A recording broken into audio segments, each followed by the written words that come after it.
પ્રણામ. અગાઉના વિડીયોમાં આપણે શીખ્યા વૃત્તાંશ આકૃતિ અને હવે એનો જ પ્રશ્ન ગણાય તો વૃત્તાંશ આકૃતિ દોરતી વખતે ધ્યાનમાં રાખવાની બાબતો.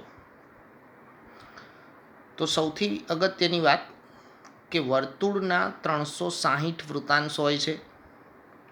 વર્તુળ આપણે ગમે એવડું બતાવીએ 360 વૃત્તાંશ થાય કુલ.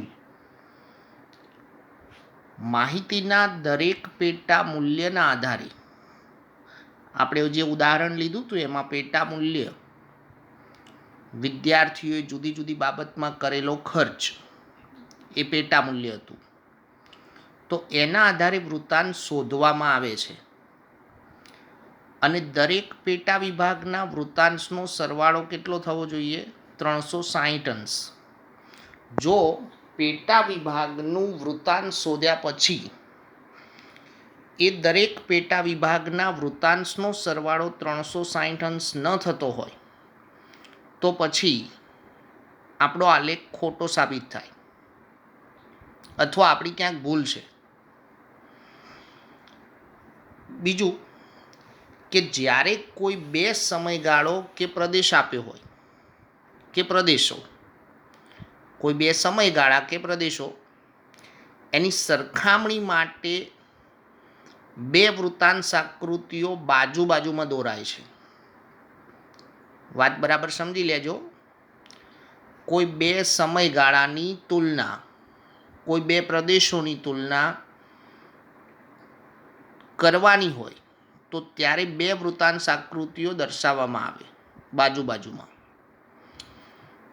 ત્યારે પણ કુલ મૂલ્યના આધારે જે તે વર્તુળ દોરવામાં આવે છે. તો આપણે સૂત્રમાં મૂક્યું હતું કે કુલ મૂલ્ય કેટલું? 100. એટલે કુલ મૂલ્યના આધારે જ વર્તુળ દોરવામાં આવે. ઉદાહરણ જો કે કોઈ બે સમયગાળો આપણે વિચારીએ 1950-51 અને 2000-2001 રાષ્ટ્રીય આવકની સરખામણી.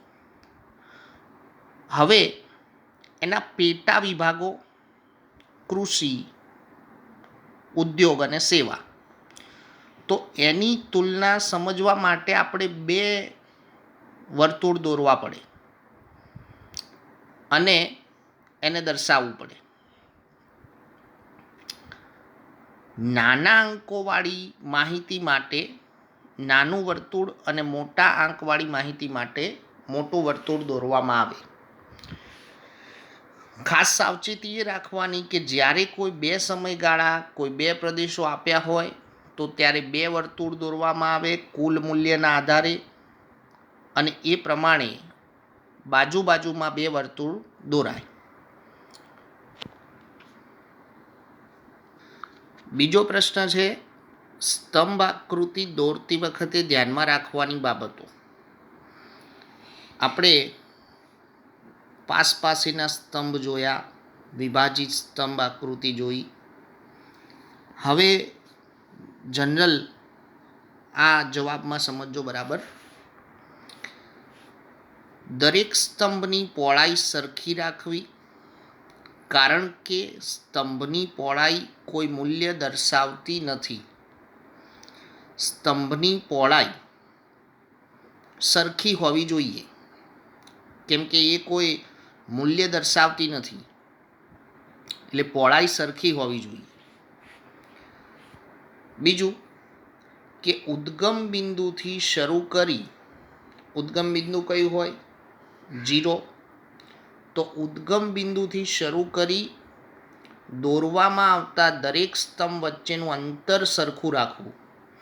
ધારો કે ઉદ્ગમ બિંદુથી પહેલો સ્તંભ એ બંને વચ્ચે 1 સેન્ટીમીટરની આપણે જગ્યા છોડીએ છીએ તો દરેક સ્તંભ વચ્ચે 1 સેન્ટીમીટર જગ્યા હોવી જોઈએ.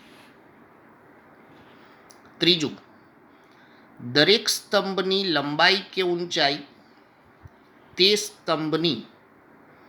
સ્તંભ માટેના ચલના મૂલ્યને અનુરૂપ હોવી જોઈએ.